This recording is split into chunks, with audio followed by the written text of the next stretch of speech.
Last conversation of the day where we are talking about de-risking agriculture and trying to also just shed a light for sustainable financing in this particular sector in the country. And now I'm joined by Wahoro Ndoho, who is the CEO of Sandbox Capital. Thank you so much for joining us. Asante sana. All right. Now, let's get right into it and even look at, when you talk about de-risking agriculture, the two words, what does that mean? I was actually very happy by the clip you showed about the Hustler Fund. Yes. And such a de-risking is you removing the obstacles that stand between an SME and a bank. Now, the way we've been talking about, it's always been about the bank, why the bank doesn't lend, why banks find it difficult to engage businesses. Our view is that de-risking is a process of saying both sides have obstacles that makes that conversation hard to be made. Yes. And de-risking is saying whatever concerns on both sides, can they be addressed in a systematic manner so that there is actually a merging of the two.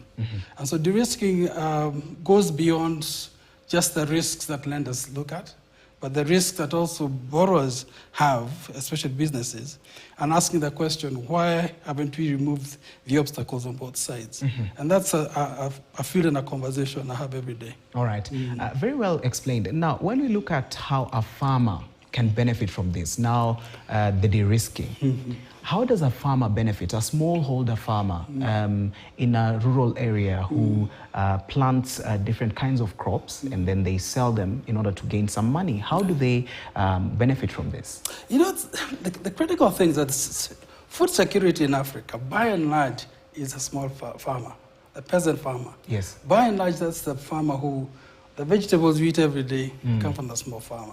Most of our, what we call our sustained food supply comes from the small farmer. The question we've always asked for 60 years, now 61 years in this country, this continent basically, and the world, is why hasn't that peasant farmer been put in a place where he can have those conversations? And people say there's been a cooperative movement which has done a wonderful thing.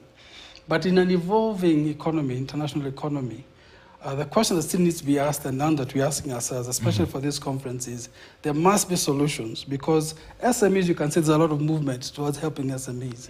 Now, the most critical SME in Kenya is a peasant farmer. And our conference focus, among other things, is asking those hard questions around how do we make sure the farmer can get funding. And I thought, basically, that's what we'll have about almost 60 different organizations involved in this. How do we begin to answer this? Not just begin to answer this, how do we say what are appropriate solutions to support that farmer? So one, he or she can access funding, but secondly, their productivity, because of deploying that money, can help them get better and grow. So for me, for example, that space has to do with the private welfare of a farmer and money in the pocket, economic well-being. If you're not answering those two questions, then much of what we are talking about is, to me, hot air. So right now the question is, how do we de-risk that small farmer? And look at that small farmer as an SME. I think until you look at them commercially like that, a lot of our conversations tend to miss the mark. Okay. And now we've spoken about farmers accessing finances and funding.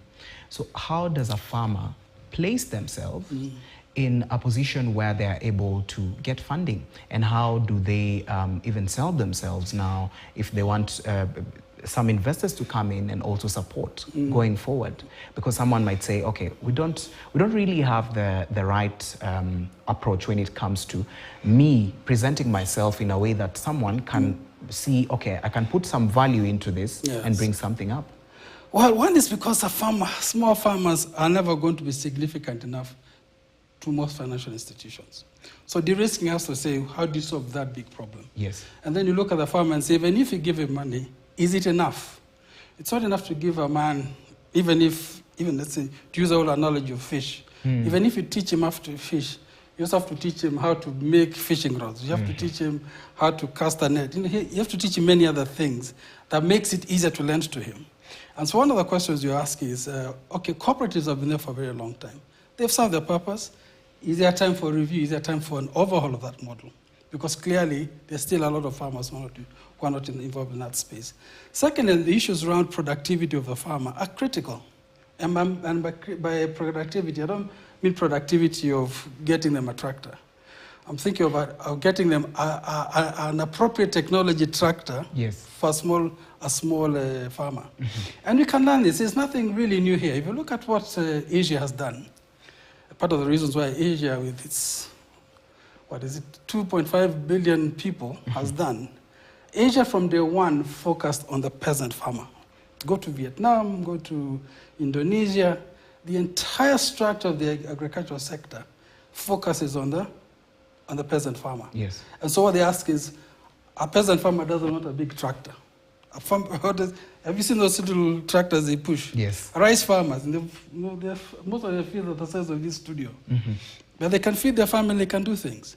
So it's really that conversation of saying there are some things you can do to a small farmer now that increase their productivity. So when I come as a lender, I can say, yes, I can say this mkulima here can produce more than just feed himself. But they're not just, so that's one, which is about technology. The second, of course, is about appropriate financing. And appropriate financing for me has to be beyond the traditional banking model we've had here.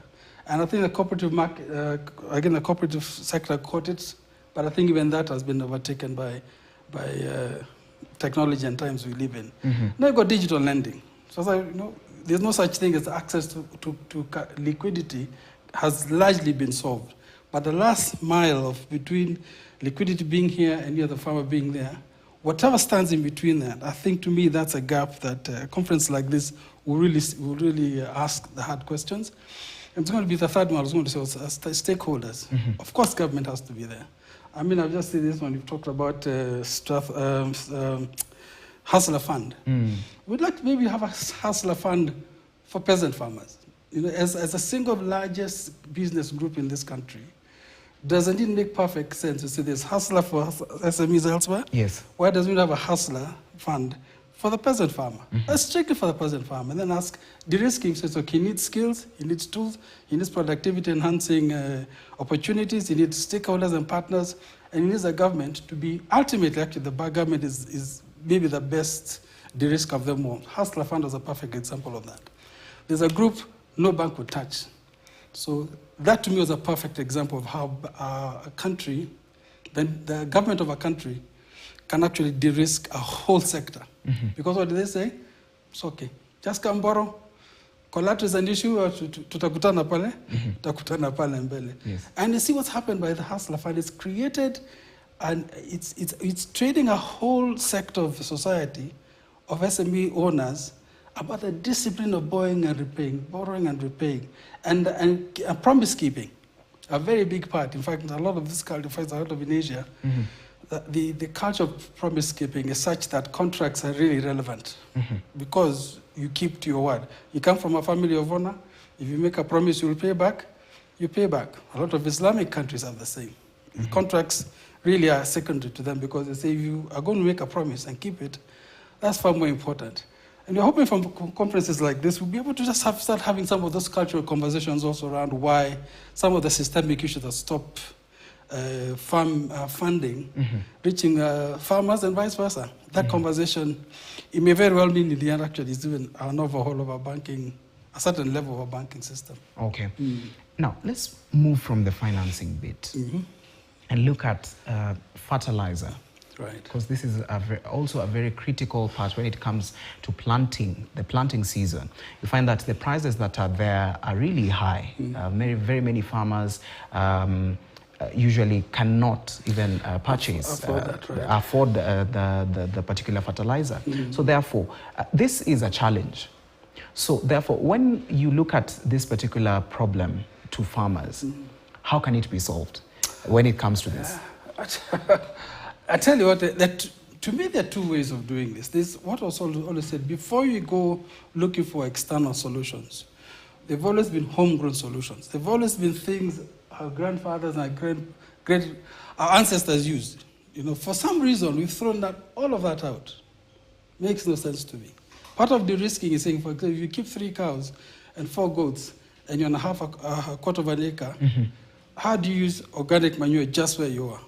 Why don't you perfect that so that everyone knows, actually, what you give a cow and the milk it gives you and what it lets out at the back end is also wealth. So the questions around just appropriate technology for the time. But also to your question about pricing, volumes always make sense, right? You know, or cost, as you call it, you aggregate your supply, prices go down. If you are going to enjoy regional benefit, agriculture is a strategic, a critical sector of our economy. And what we don't have in Kenya is found in abundance in Uganda, in Tanzania. So the questions aren't even fertilizer manufacture.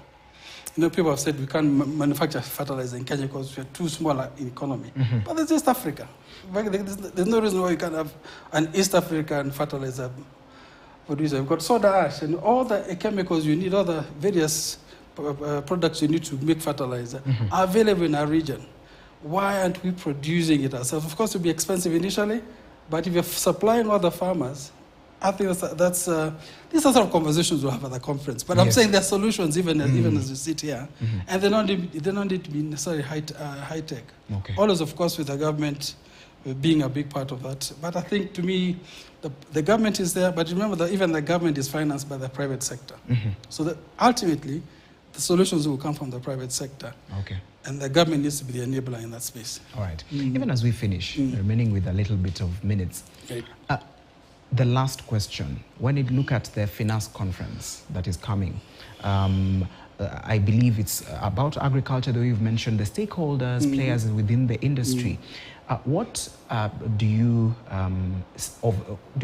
foresee when it comes to the conference? And how can now farmers, the smallholder farmers that we're talking about, really get help when it comes to after the conference is done? Someone who attends it looks and says, okay, I can do this, I can get this financing, this is how I can get help when it comes to matters, fertilizer and everything else.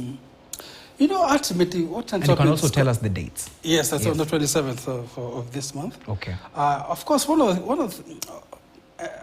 it happens to be what normally happens everywhere. So I don't expect to be very much different. And that is, these conferences can be just talkshops where we all agree there's a problem and we all go away and then pray for the farmer privately. Or, as we intend with this one to say is, no, guys, we need to come up with solutions here. This conference is the beginning of a very big, not just conversation, but a paradigm shift in the way we work in this space. The word sustainable is particularly important because sustainable said, if tomorrow every single donor in this country walked out, and the economy is very dependent on donor funding, if every bank decided we'll never touch farmers, if we're left with just our own banking system and our farmers and our tax collectors, with all of us as a community, how would we do this differently? Yes. So some very good conversations come out of them. For example, one of the topics there is how do you single source? In that sense, how do you centralize or do you consolidate financing for agriculture? So it's not just, 4 or 5 different banks or different institutions. Maybe you need to aggregate all that into one pool. That could be that's I think a good idea because it could mean we could actually lend at a lower rate. Technology is another conversation itself. I just hinted at. Another is stakeholders. What are the roles of stakeholders? Maybe they need to change. Maybe we need to say, okay, because even the donor community is moving away from aid to trade, that model of trade means what? Access to markets. So those are conversations I've answered to say, even if we improve the farmer's productivity, we must make sure he has a market. And so the conversation to say, okay, how that whole value chain is going to, every player in that value chain needs now to work as one towards making sure that the end result is the welfare of the farmer and money in the pocket, or economic welfare of the farmer. Yeah. All right, thank you so much for speaking to us. That is Wohoro Ndoho, who is the CEO, Sandbox Capital, right here in Nairobi, and just speaking to us about de-risking of agriculture and how we can look at the well-being of that smallholder farmer, the peasant farmer right there. All right, now we've come to the end of this particular conversation, but we're going to go for a short break. Don't go too far. When we come back, we're going to look at Digitax. We're also going to be speaking about e-teams and how the compliance of this is working. So don't go too far.